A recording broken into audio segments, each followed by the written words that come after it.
Using a game and its design to tell a story has always existed with a unique stigma compared to any other form of media. Just a decade ago, there is an infamous and frankly tired debate on if video games could actually be considered a form of art. In more recent years, video games have been more widely acknowledged for their ability to tell compelling narratives. And for me personally, I've always found myself more attracted to the kinds of stories that games can tell.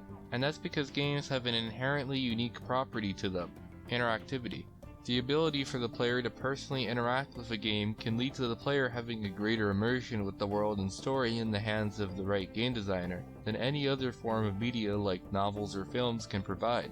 This is one of the main reasons why it's so disappointing that many games, particularly AAA games, will often have the gameplay exist completely separate from the actual narrative. This approach at best is only serviceable, but it fails to use the power of game design to create a truly resonant and meaningful experience. To be completely honest, the issue I'm describing is a somewhat old and prominent point of discussion. Jonathan Blow, the developer of games like The Witness and Braid, held a speech in 2008 about fundamental conflicts in contemporary game design, in which he explained this issue pretty well. I think that story games are inherently conflicted. They have a structural conflict at so deeply ingrained a level that it's impossible to make them strong. It's impossible to make them, I won't say impossible, but it's very, very difficult to make them profound and impactful and deeply meaningful to people. So we all know that stories in games aren't very good. Oh, why is that? Well, maybe it's just because we don't have good people writing stories and whatever. Maybe that's a little bit true, but I think it's also true because our medium prevents the stories from being good. Looking back on this part of the speech in retrospect though, especially with some of the exceptional games that have come before and since the speech, I don't think this point is fully accurate anymore. There have been fandoms dedicated to many games that have completely shaped people's lives.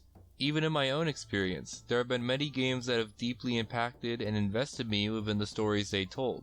I mean, I make Undertale videos on this channel. But regardless, with this video I hope to dissect and analyze a few games I particularly enjoy, like Celeste and Metroid Fusion, in order to examine how they handle the marriage between the game design and the story, along with how this concept has been evolved.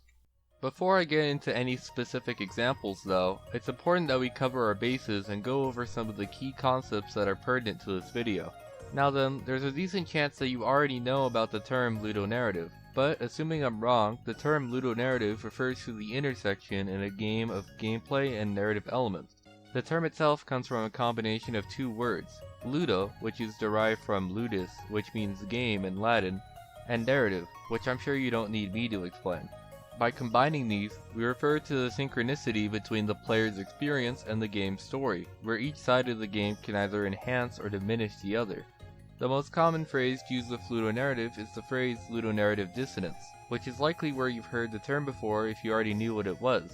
This specific phrase was running rampant among game critics who completely abused the term a few years back. This video isn't about ludonarrative dissonance, so I don't want to spend the entire video going over it. But to discuss it briefly, ludonarrative dissonance refers to when there's a discrepancy between the game's mechanics and an integral thematic element of the story. The term itself was first utilized by the now infamous article Ludonarrative Dissonance in Bioshock, The Problem of What the Game is About, by Clint Hawking. Now admittedly, I haven't actually played Bioshock myself, so I'm not well informed on the validity of these divisive critiques. But the main critique Clint Hawking gave to Bioshock was with how the game is ultimately an exploration and criticism of Randian objectivism, with how it explicitly condemned the concept that rational self-interest is a morally good or heroic philosophy. Bioshock offers you ways to explore this theme through its mechanics, with how it allows you to harvest the little sisters for your own gain or to rescue them. But later on in the narrative, the player is forced to help a character named Atlas, which goes against the ideas of Randian objectivism. And at the end of the game, the reasoning for the player helping Atlas is explicitly dictated by the narrative in the game's final twist. This is something that Hawking expressed having felt like, quote, "The game openly mocked us for having willingly suspend our disbelief in order to enjoy it." Despite how this term years ago used to be completely abused in scenarios it didn't belong in, what I feel has been discussed significantly less comparatively is the opposite of ludonarrative dissonance: Ludonarrative Harmony. Now there are many terms that I've seen used to describe this, but because my opinions are always subjectively correct, and because it sounds the best, we'll be calling it Ludonarrative Harmony in this video. Simply put, Ludonarrative Harmony is when the gameplay and story work together to create a more immersive experience and enhance each element of the game. I think this excerpt from Tynan Sylvester's book, Designing Games, A Guide to Engineering Experiences, explains what I want to describe best. In this book, Sylvester describes what he views as the pinnacle of game design, saying that, quote, "The pinnacle of game design craft is combining perfect mechanics and compelling fiction into one seamless system of meaning. Fiction and mechanics need not fight, though they easily can, and neither one need be given primacy, though one often is. Used together, they can enhance and extend each other in ways that each cannot do alone." In this video, I aim to analyze how Ludonarrative Harmony was achieved or even evolved in Celeste, Metroid Fusion, and for my own personal addiction, Undertale. If you're just here for my Undertale videos and want to see that section, or there's other games that you don't want to be spoiled on in this video, there's timestamps in the description so you can skip the games you don't want to be spoiled on.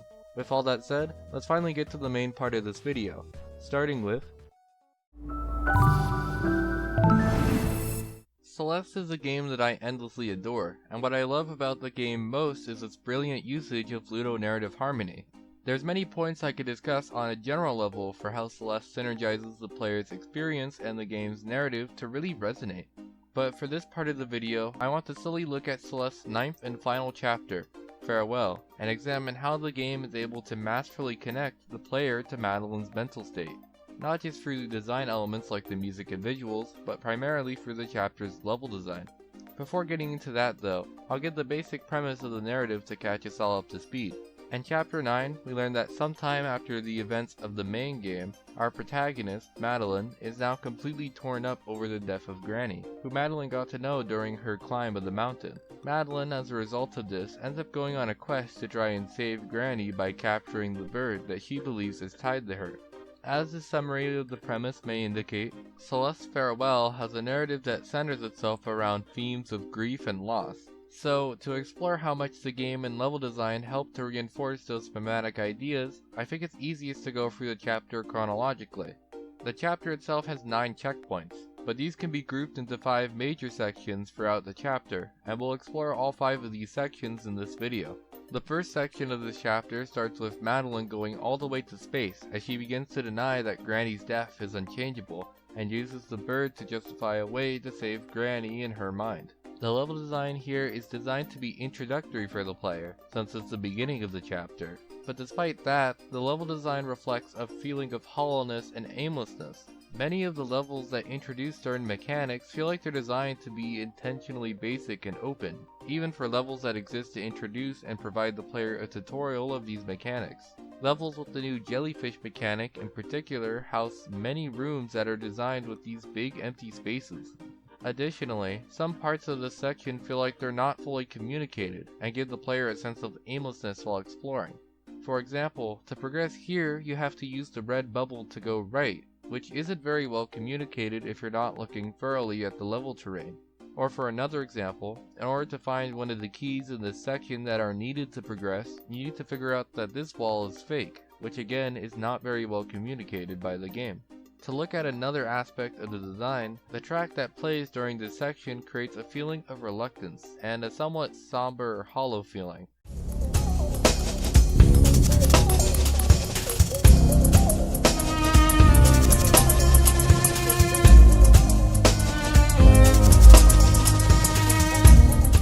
This piece of music is literally titled Fear of the Unknown though, so that reluctance to the track is likely very intentional, since it would be capturing the reluctance Madeline feels with moving onwards with Granny's death. Even game mechanics like the lack of a permanent double dash, which previously represented a literal unity or wholeness within Madeline, have now been altered to only let you get a temporary double dash. I believe that all of these details help put the player into Madeline's headspace. The level design, along with other elements, help the player feel immersed with Madeline's hollowness and lack of any real direction after a loved one passed away, with Madeline progressing through this on the very shaky premise of capturing the bird in order to attempt to save Granny in her mind. Once you make it to the next section, which I'll just call Remembrance after the checkpoint name, the chapter takes an immediate tonal contrast from the previous section, with the bright blue background emphasizing a more joyful tone compared to the previously dark background, along with the more upbeat, although still somewhat melancholic music. The level design for this section also shifts to match the tone. Instead of gliding through levels mostly consisting of empty space like in the prior section, you're often tasked to use the jellyfish in more creative and expressive ways, like flying over a large pit of spikes. If there's anything to note about this section level design wise, it's primarily that there's more expressive levels and a more freeing feel to the movement the levels require of you. The difficulty of the levels have notably increased, but the game has a far more hopeful tone. Despite that though, there's an off-putting feeling to the section. The adaptive music at a certain point in the chapter shifts to a brighter version of the original song, but there's still a sense of unaddressed melancholy to it. Even from a gameplay perspective, although a first-time player has likely been playing this chapter for a few hours now, the chapter still feels incomplete in a way. Like the chapter hasn't yet thoroughly explored the new mechanics it's presented so far like Celeste typically does. Both from a narrative standpoint, since the elusive bird has yet to be captured, and from a gameplay standpoint, this chapter just feels unresolved. What really puts us feeling into the forefront is the supposed final room. That just feels like another challenge rather than the final challenge. Considering that when you do collect the heart, Madeline just outright rejects it due to the bird still remaining uncaptured, I feel confident that the feelings these rooms elicit are completely intentional. Even the heart's name and color add to this, its color being uniquely gray and its name being empty space. I feel that this section subtly relates the player to Madeline's journey, as although the journey feels like you're finally starting to make progress and reach the end, there's still an unresolved turmoil left within Madeline. After you collect the heart and continue forward, the game itself begins to distort. The game even places a heart barrier to block your progression until you have the necessary amount of hearts. There's a fairly obvious reason why this exists mechanically as a skill check for the player, since the game expects you from this point on to be pretty skilled at the game. Although regardless, I do think there's more to read into concerning this heart barrier. Unlike every other heart barrier, it drops down to block Madeline from further progression. When combined with the fact that the world itself is literally distorting, it gives the feeling that Madeline is going past the point she was ever meant to be at. And after some tutorial levels that introduce Madeline's new ability to wave dash, Madeline ends up briefly catching the bird before it flies away once again. Madeline feels lost trying to justify why the bird is flying away from her. And after this, she begins to believe that the bird is intentionally preventing her from saving Granny. Madeline feels alone, and like the entire universe is against her. But her determination flares up once again as she swears to truly save Granny and capture the bird.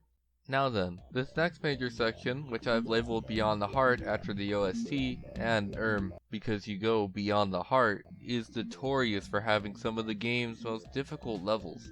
And I believe that's quite telling for what this portion of the narrative is about. At this point, I normally go over this section's specific style of level design in order to analyze it like I've done so far, but this section's level design just throws everything at you. The player will be forced to do mechanically precise and demanding rooms, more puzzle-focused rooms that many players have had to look up solutions for, claustrophobic rooms that nearly give you no room to work with, open rooms like this abominable room of hell, and I could keep going on. I feel this level design strongly communicates just how it feels like the entire universe is against Madeline, as she describes later, because the levels feel intentionally designed to be fighting against you.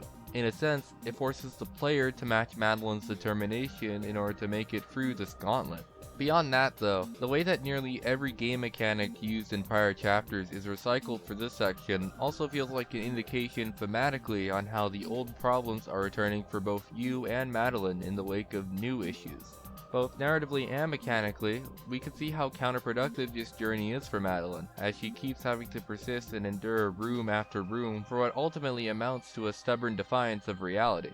On the topic of the rooms in this section, I think there's something to be said on just how long this section actually is. With the in-game checkpoint system, it's 2 entire sections. And unlike the other major sections, these checkpoints are fully packed with some of the most difficult gameplay this game has to offer. I feel this is a detail that once again is an excellent example of Celeste's Ludonarrative Harmony, because it furthers how difficult and lengthy of a process accepting the passing of someone close to you can be. If the game only provided you with marginally more difficult rooms for Beyond the Heart rather than the insane difficulty spike that it ended up being, it wouldn't allow the player to relate to Madeline anywhere near as much. And eventually, after what feels like a gauntlet, the Beyond the Heart section concludes with Madeline getting an assist at the last moment, and part of her then reveals what you've likely already suspected, that Madeline is dreaming. Madeline is unable to deny much of what part of her says about how she should stop, but she still insists that she can't wake up because she wants to see Granny again. This is the next major section of the chapter, although despite me saying that, it's by far the shortest section, only consisting of a couple rooms. Despite that though, I still think it's integral to Farewell's story. Madeline is left with practically nothing left, and is only holding on through her pure stubbornness. This more depressive tone is indicated in a very simple but also effective way, with the saturation of the game's visuals being slightly decreased. Looking at the level design itself, compared to Beyond the Hearts levels, the levels feel way more methodical. The main gimmick of this section are a reprise of these rhythm blocks that have appeared sporadically throughout the earlier parts of the game. This callback serves a gameplay purpose that goes beyond just being a callback. These rhythm blocks are used in this section in order to slow down the gameplay considerably, and force you to play in a much more methodical and patient way. The design of this section once again does an excellent job with immersing you to Madeline mentally. It really feels like that spark of determination Madeline had burned so brightly with just a moment ago has died, and she's left with nothing besides her fleeting stubbornness. The more methodical level design here mimics how Madeline is being forced to reflect on her actions throughout the chapter, and the surprisingly short length of the section also communicates not just how fleeting Madeline's efforts are, but also how she's able to actually introspect on the issues that she's initially denied with fervent determination. Once Madeline does catch the bird, Madeline finally is able to acknowledge the truth that Granny has passed, and that catching the bird can't bring her back. Madeline's able to reconcile with part of her yet again, but Madeline decides that before she wakes up, she wants to set things right in her mind and free the bird, and this is the start of this chapter's final section. The final section exudes a sense of triumph like the player has experienced before in prior chapters, with the main internal conflict of Farewell that Madeline had now finally starting to be resolved. That does not mean this section contains no difficult gameplay whatsoever, of course, because the chapter still has difficult rooms left for you to struggle on. The main difference is that unlike before, Madeline is no longer progressing in a counterproductive way. Rather than the challenge presented being filled with unrelenting and hellishly difficult design, the finale of this chapter gives you rooms that are far more manageable and far more expressive in their design. In particular, I think of rooms like this one where you have to repeatedly wave dash to catch up to this moving block, or this room where you get to fly with the feather through a bunch of pufferfish that bounce you around the screen. And unlike how you and Madeline felt that you're alone facing against the entire universe, in the gameplay you're once again given aid by part of you and the bird, who will let you bounce and soar through the air to reach the end. Speaking of the bird, I feel that the level design communicates Madeline's improved mental state through the direction that you're moving in. Celeste is generally a game where you progress by going right, of course, but no other chapter has Madeline going to the right this much, especially with the bird propelling you constantly to the right. If we compare this section to the other sections prior to this one, I think the difference becomes more noticeable. If you look at the entire section on the map, it's practically a straight shot to the right until the very last room of the chapter. The direction right is generally associated with progression. Old genre-defining games like Super Mario Bros. Cemented an inherent connection between the idea of progression and moving to the right. Even many unrelated things within our culture define this connection, such as how we read books from left to right.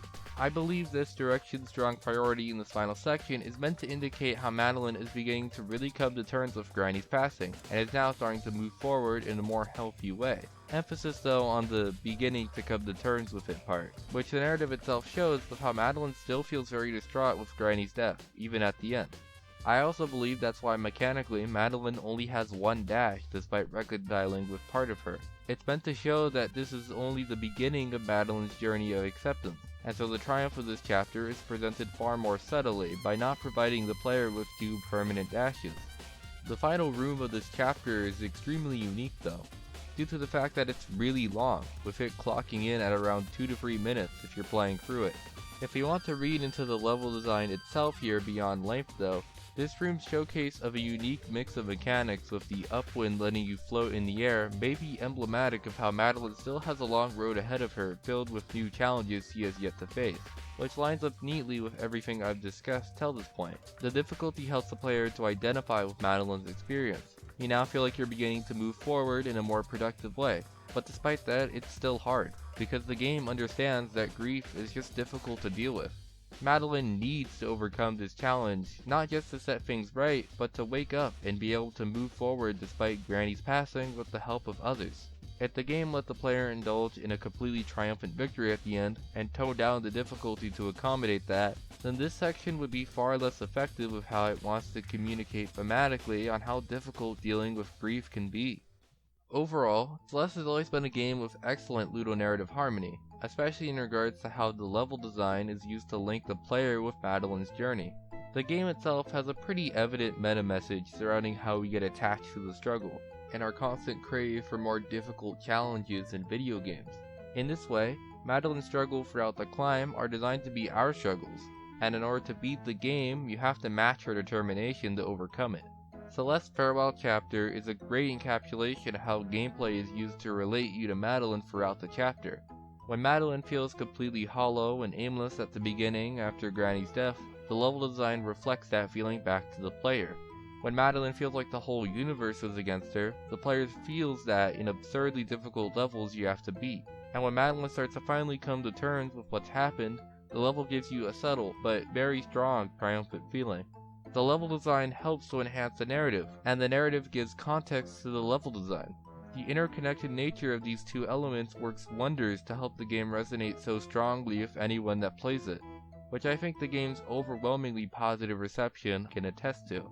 That's all I have to say for Celeste in this video though. The next game I want to talk about evolves the synergy between the game design and the narrative, by perfectly leveraging its status as a sequel, along with how it's used the game design to tell a truly captivating narrative.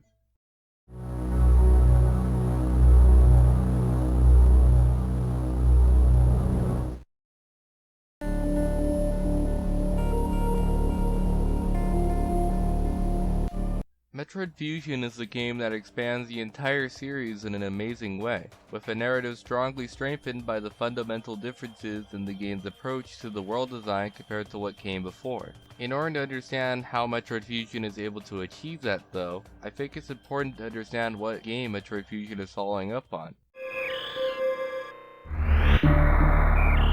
Super Metroid is a game that's highly regarded by its fanbase, and for good reason. Some of the main factors I often see pointed to by fans of this game for its great game design is Super's entrancing atmosphere and brilliant exploration. Super Metroid excels on immersing the player within its desolate and unnerving atmosphere. All of the details within the environments help to sell the feeling that you're exploring a completely unknown and alien planet, with ancient history you can never comprehend. This is a vital element in what makes any first playthrough of this game so magical and immersive, because through the player's suspension of disbelief, the atmosphere of planet Zebes becomes frighteningly palpable. Super Metroid's exploration is also an aspect of the game which fans constantly emphasize. Unlike many other games, it stops holding the player's hand at a certain point, but the player being expected to navigate and explore the game's world for themselves. This helps to make the player feel like an active agent in the story of the game, especially considering how much agency the player actually has with their ability to progress. The developers intentionally designed and even taught some of the optional mechanics that allow you to skip many parts of progression. A now notorious example of this is the Mock Ball, which allows the player to get a key item of progression early and to skip out on an entire mini-boss. These skips in progression that the player can perform end up going pretty deep too. I mean, people have even beaten Super Metroid fighting the major bosses of the game in reverse order. The non-linearity of the game's progression is something fans of this game often gassed up most, and has become a cornerstone of Super Metroid. Now after all this rambling about a game that isn't Metroid Fusion, we can finally start discussing Metroid Fusion itself. One of Fusion's most important aspects is how it decides to take what Super Metroid established and expand on it, with how the game uniquely explores its themes that tie to Super Metroid. Before I begin analyzing Metroid Fusion properly though, I'd again like to provide some basic context of Metroid Fusion's story like I did with the Celeste section. The basic plot of the game revolves around the newly introduced X-Parasites, which Samus, our protagonist, unknowingly encounters while she was sent to protect Biologic's research crew. While leaving on her ship, Samus eventually loses consciousness from the X-Parasites that had infected her. She's only able to be saved through the usage of a Metroid vaccine developed with the cells of the Metroid that died at the end of Super Metroid. Samus is then sent to the Biologic Space Lab, or BSL research station, to investigate an explosion that occurred at the station. During this mission, Samus is accompanied with a computerized commanding officer, who Samus promptly nicknames Adam after her former commanding officer. Despite Metroid Fusion being a sequel to Super Metroid, in many ways, Fusion is designed to be Super's antithesis. As an example, one of the core aspects about Super Metroid I previously discussed was its gripping atmosphere. And while I believe that Metroid Fusion's atmosphere is equally as excellent, it's also intentionally designed to be the complete opposite of Super Metroid's atmosphere. Rather than exploring a dark but mostly naturalistic planet with ancient history revolving around the Chozos, you now explore an artificial and man-made research station that lacks much grand history or lore because it's a modern research station. What helps this aspect of Metroid Fusion's atmosphere shine is how the game mechanics enhance that feeling of artificiality so potent in this game. Instead of gaining the item upgrades at Chozo statues like in Super Metroid, you now unlock them in data rooms, with the power-ups being sent by the Federation within the narrative. Instead of opening new hatches if you're naturally increasing firepower, you now unlock them through accessing security rooms. Instead of the feeling of isolation and desolation like in Super Metroid, you're now accompanied with Adam, who will give you direct mission objectives. Adam will even give you direct statistics on your battle capacity and survivability. Everything about Metroid Fusion is meant to elicit a sense of artificiality to Samus's investigation of the BSL research station. Speaking of the objectives that Adam gives, a common complaint the fandom tends to give this game is that its exploration is far more limited with the mission-based objectives, and many of the staple sequence-breaking maneuvers in Super Metroid like wall jumps and infinite bomb jumps have been nerfed significantly to prevent sequence breaks.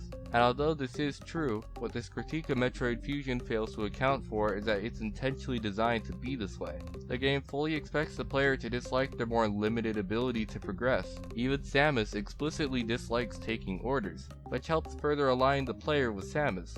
Beyond that though, the idea of agency or autonomy itself is a major thematic idea that Metroid Fusion presents. In order to discuss how Metroid Fusion aims to communicate its themes of agency, let's touch on a vital aspect of the game I've yet to address. Early on into Samus's investigation, we end up discovering that the X-Parasites haven't just been able to copy the fauna and usual enemies Samus has to face, but something far more terrifying.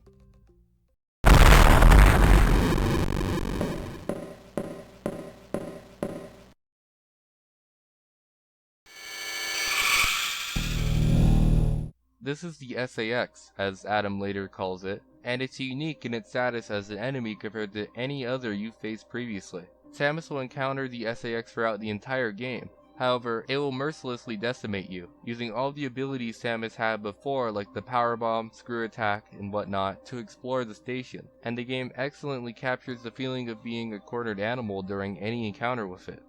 The SAX's role in Metroid Fusion's narrative is unique because it exists as a clear parallel to the Samus in Super Metroid, and moreover, an entity that wields actual agency within the game, unlike our current Samus. Much of the SAX's design in the game is meant to make it feel like a more impactful entity that can narratively stand alongside the player. For instance, a very noteworthy detail that Transparency's analysis of the Metroid series pointed out is that the SAX, unlike any other enemy in the Metroid series to this point, makes a clear sound for its footsteps.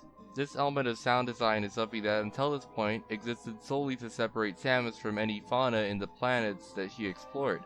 On an unrelated note, I highly recommend that analysis video Transparency made if you're interested in a deep analysis of the Metroid series as a whole. Her opinions help to inform and expand on my own opinions of the Metroid series, and I think the points she made on Metroid Fusion in particular were very well articulated. I'll link the video she made in the description if you're curious.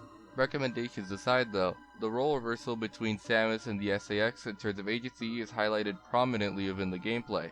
For instance, one of the new abilities Samus gained within this game is the ledge grab, which narratively is the result of how she's become lighter due to how parts of her power suit were surgically removed. Normally, the ledge grab exists solely as a nice quality of life feature for Samus's arsenal, but it also happens to be the ability that allows Samus to actually escape from the SAX on multiple occasions. This is a mechanic that the SAX by contrast cannot use, and through this game mechanic the thematic divide between Samus and the SAX is reinforced. There's also the more obvious example of this mechanically, with how the SAX will specifically kill Samus by freezing her and then firing missiles at her, which is a reference to how Samus herself had to kill the Metroid in the prior games. Considering that in the game story itself, Samus has now become a Metroid due to the Metroid vaccine, the mechanics help to reinforce the narrative in this case by communicating the role reversal Samus and the SAX have had. Only near the end of the game is Samus able to take the SAX head on. However, there's a long journey until Samus reaches that point, and during that journey, Samus is challenged by another prominent force in the game. Previously in this video, I mentioned that the mission-based objectives Adam gives you throughout the game is a very intentional design decision. This design is not just reinforcing Metroid Fusion's linearity to separate itself from Super Metroid though. It is something that Samus is meant to overcome throughout the narrative of this game. At the beginning of the game, Adam's control over Samus's path is very firm, but also just as annoying for the player. In the context of the gameplay, this is felt through how areas that you normally be allowed to backtrack to in prior installments like Super Metroid are now completely blocked with these locked hatches. Narratively, Adam's presence can also start to feel unnecessary, because despite all of the missions Samus follows, the SAX just seems to keep spreading. The player experience and in-world context help to establish how Adam starts to feel like a nuisance, and that you'd be able to prevent the spread of the X-parasites much faster if you didn't have to follow every one of Adam's orders. Although despite how strong Adam's control over your path is, there are brief moments within the game at this stage that allow you to break away from the scripted path Samus is meant to be following. One of the best examples of this in the game is actually near the start. In this section, there's a room that the player is clearly not meant to go into yet, due to the freezing damage Samus takes when she enters it. However, if the player chooses to proceed in this room anyways, the player ends up finding the fascinating discovery of Ridley's corpse. This is obviously highly suspicious, because Samus directly killed Ridley in the last game, and there's no reason the Federation should have something like his corpse stored here. This scene is a great moment this early on into the game, because it uses the mechanics to allude to Metroid Fusion's major narrative themes. It teaches the player that even though your path early on is largely controlled by Adam, there will be moments where you're able to go off script and find very dubious sights that question your perception of the Federation. The scene also helps to establish the recurring theme of mystery within Metroid Fusion. You often find out the most about the Federation when going off the beaten path, and this scene acts as a great precursor to what happens later with the Federation in the narrative.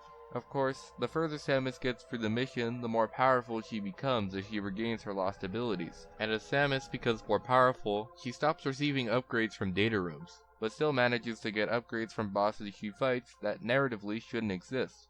With instances of gameplay like this, the game begins to play more and more like how Super Metroid did, especially with how many of the sections in the game require you to improvise and go off script in order to progress. The first major instance where Samus really ends up going off script, however, is when Samus obtains the gravity suit, and has to improvise by going to the aquatic depths to deactivate level 4 security in order to progress further, which Adam strongly condemns Samus for later.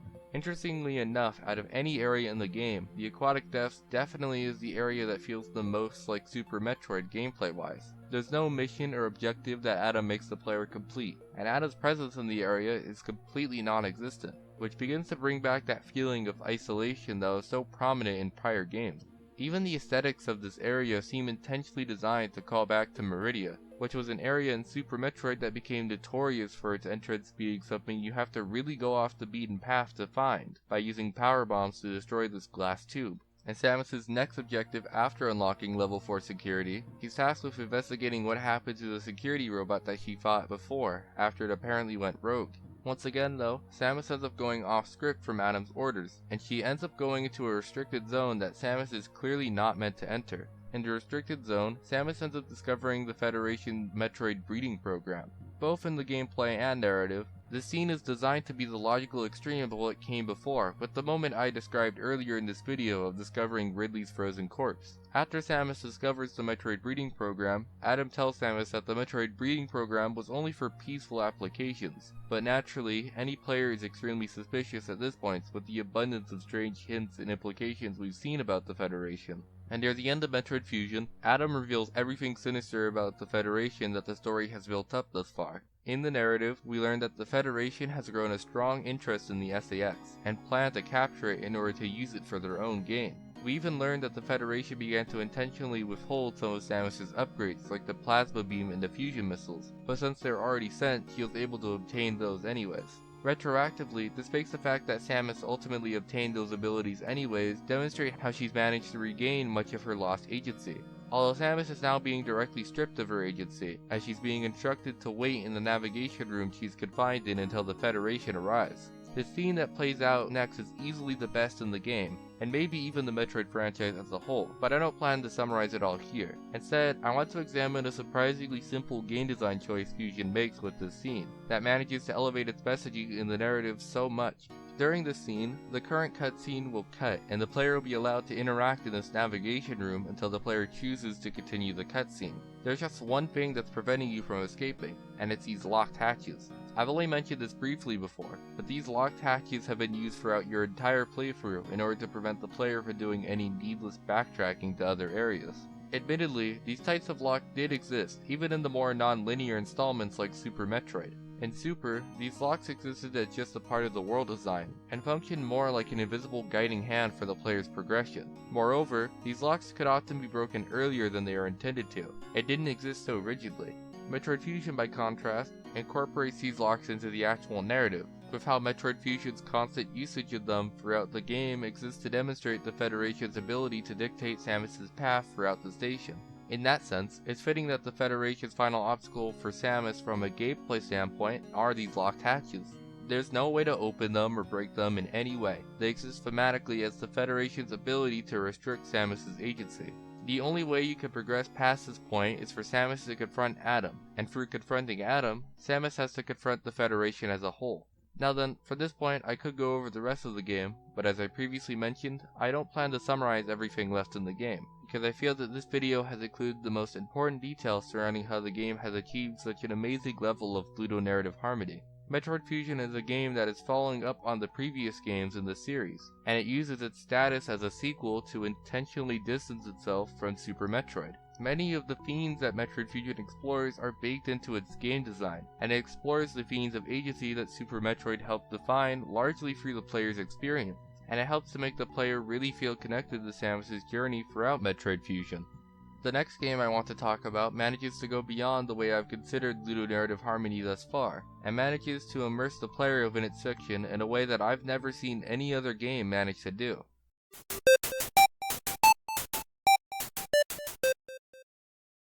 Now then, so far I've given summaries for all of the games featured in this video, but I won't be providing a summary for this game, because I'm sure you already know the gist of Undertale by now.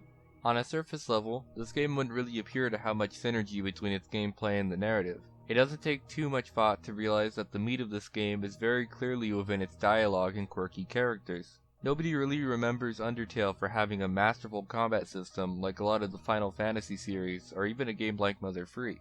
However, Undertale's evolution of ludonarrative harmony isn't seen with any new game mechanics that help relate the player to the protagonist, but rather how Undertale deconstructs its own genre with the general RPG game mechanics tied to it. The most apparent example of this within Undertale is how the protagonist's ability to save and load, along with their ability to reset, are deconstructed to be real mechanics in Undertale's world that other characters can vaguely remember, or even directly manipulate. The game has numerous instances that recontextualize mechanics that are typically just quirks of the RPG genre by providing actual reasoning for them in the game's world. Why is a child able to battle all of these monsters? Because monsters are just biologically inferior to humans. Why do food items throughout the game instantly heal you? Because they're magic food items that instantly restore your HP. Why would the shopkeeper let you sell items to them? They would just lose profits from that. Well, now they don't, and even poke fun at that fact. Or for the most infamous example, your level is now treated as a statistic in-universe that quantifies your capacity to hurt, or level of violence. This mechanic tends to be seen as a way for the game to display its themes of pacifism versus violence, but it goes far deeper than that, but we'll get there later in this video. On the subject of typical RPG game mechanics, even many of these are explicitly incorporated into the rules of Undertale's world. The ability to save and load is the most obvious example, as I mentioned before, but there's so many other mechanics deliberately made as a part of the world. For example, the battle buttons present in the game's combat are shown to be something that characters like Asgore and Azrael can directly interact with and destroy. The turns that happen during combat are also explicitly made to be canonical when Sans mentions them.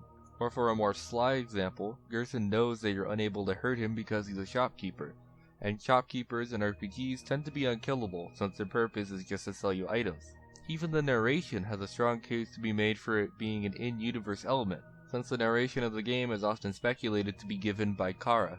From a more narrative perspective, even many of the characters in Undertale's world can be seen as a deconstruction of certain RPG tropes. For one of the most obvious examples, Toriel exists as a deconstruction of tutorial characters in RPGs, for how she literally handholds the player through all of the puzzles and tutorials that the player would have to do themselves in any other RPG. I believe she also exists as a deconstruction of the typical mother figure to the protagonist in many RPGs like Earthbound or Pokemon, and how they just allow their kids to go on these perilous adventures that often have the world itself at stake. For another example, Asgore likely exists as a deconstruction of the final bosses in most JRPGs. Throughout the narrative, Asgore is often built up as an imposing entity by characters like Toriel or Undyne. Initially, it would seem like he's built up to be the big final bad of the game, but other characters like Papyrus or Undyne in her hangout will tell you that he's just a guy with a big heart. When you do finally fight him, his boss theme is kick-ass, but also clearly meant to sound like the big final boss of any traditional JRPG. The surrounding context you learned about his character, though, is subverted with how, rather than just being an evil ruler, he's a conflicted king who feels bound to his duty for his people.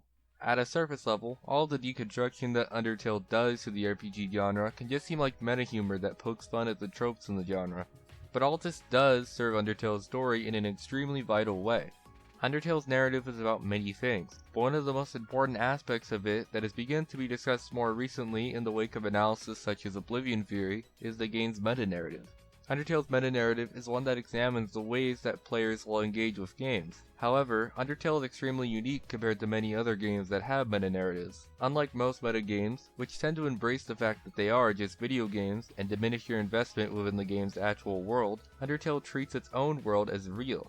Through Undertale's deconstruction of the RPG genre's many established tropes, the game ultimately ends up reconstructing those tropes in order to create a more immersive world for the player. It's honestly really genius how the game is able to do this, to the point that I don't even know if this game can be viewed as an RPG.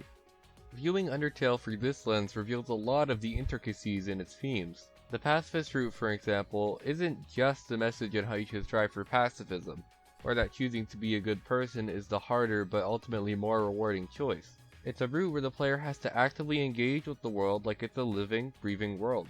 And although that's shown a lot through the narrative, the game's mechanics help add to this idea. The gameplay of the pacifist route is designed to be pretty unconventional compared to many other RPGs.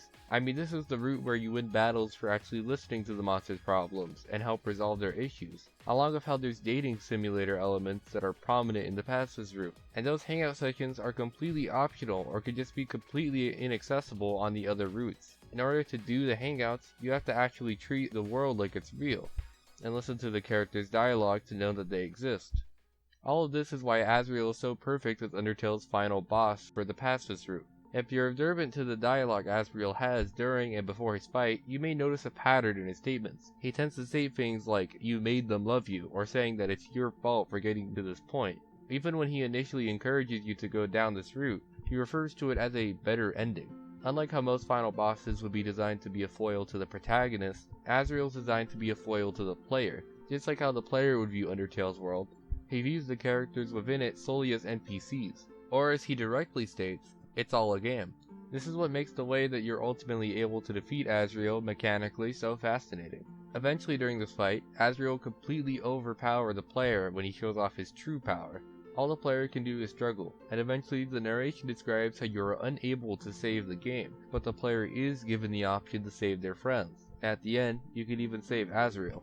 Admittedly, this moment is a bit cheeky, but this mechanic helps to reinforce Undertale's thematic ideas on how you treat the game's world. In order to win against Asriel in this battle, the ability that existed before solely as a game mechanic now becomes a way to save Asriel, along with reinforcing how you must treat the friends you've made along your journey as real people. If you really want to try and deep the scene, the state that your friends are in at this point is not so dissimilar to how they are when you reset, with them only having vague recollections of what previously happened in the timeline. In any other scene in the game, you aren't allowed to remind the monsters of the events in the prior timeline, but in this scene you're able to remind them of your time together, and respect the monsters and their autonomy like they're real people. The ultimate goal of Ludonarrative Harmony is to create a meaningful and immersive experience for the player. Undertale goes beyond the general concept of Ludonarrative Harmony, being used to just identify with the game's protagonist through the game design, as my other examples have been about. It directly incorporates what would just be traditional game mechanics or tropes in any other RPG, and turns them into tangible parts of the narrative. The results this approach has achieved for Undertale is evident by looking at literally any part of this game's fandom. Through this, the game has captured the hearts and minds of so many people, and gotten the fans of this game so deeply attached to this property. Rather than just resonating you with its protagonist, it makes the player themselves feel like an actual part of the world. And through this, the world becomes so deeply immersive that no other game in my experience has ever quite replicated. And something that I haven't seen any game do as well as Undertale is use your attachment to the world against you. Once the player saves Asriel, that reaches the best ending of the game, with the monsters left free and happy after Asriel breaks the barrier. They're given a very bombastic and final credit scene. At the end of it all you're left with is just a single photo including all of the main cast. The game doesn't return to a menu screen at this point. This is just the end. The only way to get back to the menu is to close and reopen the game. But if the player decides to do this, you're met with Flowey. Flowey tells you that there's just one thing that could ruin the happiness that the monsters now have, and that's you. You still have the option to reset, and he begs you to let Frisk and the other monsters be happy. At this point, the game has stopped sugarcoating this interaction being directed at Frisk, and instead has Flowey communicate directly to the player. This scene would completely cease to work if Undertale wasn't designed the way it is. If the game mechanics like save, loading, and resetting were incorporated as parts of the game's world. If the game's mechanics like save, loading, and resetting were incorporated as part of the game's world, then this scene would hold absolutely no consequence. Although no character in the story will actually remember what happened when you do reset, this still manages to elicit such a conflicted feeling in so many players that reach this scene. And I believe it's because of all the moments throughout the entire game that added to the feeling of this world being its own real world. That fact makes this the personal question the game is posing to the player, of if they're willing to rip away the happiness that you were able to bring to these monsters you've gotten to know so well, for the sake of your own personal amusement and curiosity. This ties back to how Asriel is designed to be a foil for the player, because after all, this is the exact same thing he was going to do until you saved him and reminded him of the genuine value of this world and its inhabitants. The ability to reset in any other game is just an ability designed for the player's convenience so they can re-experience the game whenever they want. The logistics of this action within the context of those games' worlds, however, is typically never questioned. There's an inherent level of dissonance between the player and the game world, that as a player you're just meant to accept. But by incorporating the mechanic of resetting into the actual world of the game, Undertale removes the typical level of separation between you and the game world. Through this, Undertale immerses you with the world in such a deep and personal way, even if mechanically this choice is literally just the click of a button. If the player chooses to proceed with true resetting, and desire to see what other content is left in the game that you've yet to see, then the player is likely to go down the no mercy route. As a side note, I believe that name for the route admittedly sounds kind of dumb, but I don't want to test YouTube with the more well-known name. So for the rest of this video, I'll refer to it as the eradication route. The eradication route exists in complete contrast to the pacifist route. Rather than treating this RPG like it's also a real world and engaging with it as such, you treat it like what it ultimately is, an RPG. Although Undertale's world does respond realistically to your actions, mechanically this game mostly remains a traditional RPG. Everything quirky and unconventional about the game, like the dating sim elements and the game's unique approach to combat, no longer exists in this route. The only thing the player is left with gameplay-wise is the standard and mindless grinding of encounters in order to get stronger and increase your stats. Even the game's bosses, which used to be decently difficult in the pacifist route, get instantly demolished by the player, which mechanically highlights how the game deconstructs the way players often overgrind in RPGs, and ultimately receive no challenge from most of the game's bosses due to being so absurdly overpowered. Despite grinding encounters being the main thing you're spending your time on in this route though, the combat system is very underdeveloped, and later on proves to be pretty clunky in the more difficult fights. Narratively, this route exudes more of how this route is just wrong, with all of the life and quirkiness of the game almost completely gone. Everything about the eradication route is deliberately designed to feel extremely off-putting and wrong. Many players will abandon this route early on due to the sentimental value they hold for the game, but for those who trek on and continue the route, the player will at some point find themselves detached from the experience of killing all these monsters. Now then, if you remembered from earlier in this video when I mentioned I would go over LV in more detail, then congrats, here's your gold star. Love is described as your capacity to hurt, as I went over before, but more importantly, when Sans describes it, he says that the more you kill, the easier it becomes to distance yourself. The more you can distance yourself, the less you will hurt. The more easily you can bring yourself to hurt others. If I'm going to be honest, this line is both very simple but also really genius, because it's completely true. If you watch any Let's Play of this game, you almost always find the Let's Player getting more detached with what they've done the further in the route they go. Once again, I find this to break past the conventional usage of Ludonarrative Harmony in most games. Love is a mechanic that doesn't identify you with your protagonist, but one that directly relates you to Undertale's world itself. Now, in any other video about this game, this would be the part where I talk about Flowey's importance to the eradication route, with how he once again foils the player. But he already stole the spotlight earlier in this video, so fuck that shit. I love Kara. Kara is the second most important character in Undertale in my opinion. That may seem strange initially due to their almost non-existent screen time, but they exist as the holy grail for analysis of Undertale's meta-narrative. Their role exists as an embodiment of the earlier discussion in this video on the eradication route being how you typically play these RPGs. In their own words, HP, attack, defense, gold, experience, love. Every time a number increases, that feeling, that's me, Kara. In this sense, Kara represents your drive for short-term progression for RPG stat. This element of Kara's role is highlighted more directly through some of the eradication route's mechanics. Beyond literally all of the grinding this route necessitates, which connects you to them, their influence is shown more directly with how they are implied to be the one that quickly kills the bosses with maximum power, like Sans or Asgore. This helps to support what their meta-narrative purpose is actually meant to be.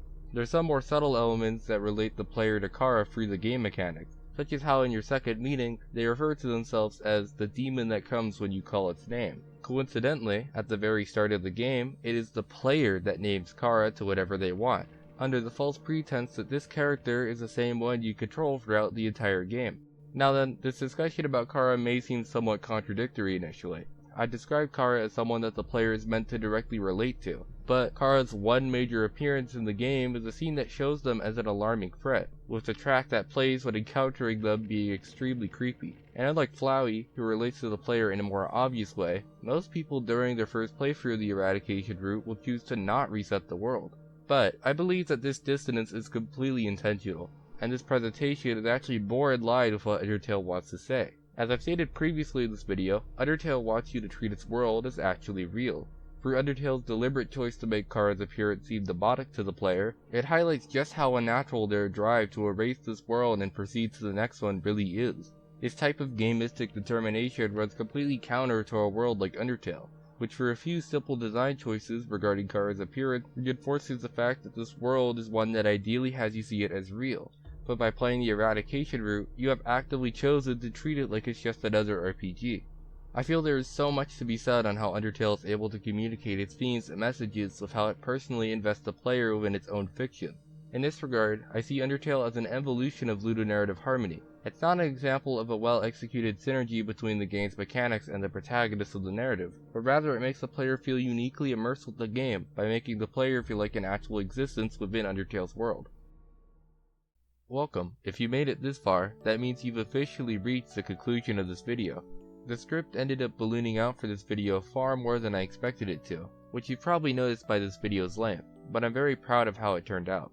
Ludonarrative Harmony is a concept that I've been extremely interested in for a while now. As compared to its older brother, Ludonarrative Dissonance, I feel the topic hasn't gotten too many thorough deep dives. At least, not for many games but Brothers A Tale of Two Sons in my research. With this video, I hope to discuss other examples that were more personal to me, and examine why I fell in love with some of my favorite games. If you can take away anything from this video, I hope you can reevaluate how your favorite games have used Ludonarrative Harmony in order to truly resonate with you. Or if you're interested in game design yourself, I hope this video is able to provide some examples of how Ludonarrative Harmony can really enhance your game. If you enjoyed this video, so please consider liking and subscribing to help boost my content in the YouTube algorithm. If there's any other games that you feel have great Ludonarrative Harmony, then feel free to let me know in the comment section down below. But other than that, take care.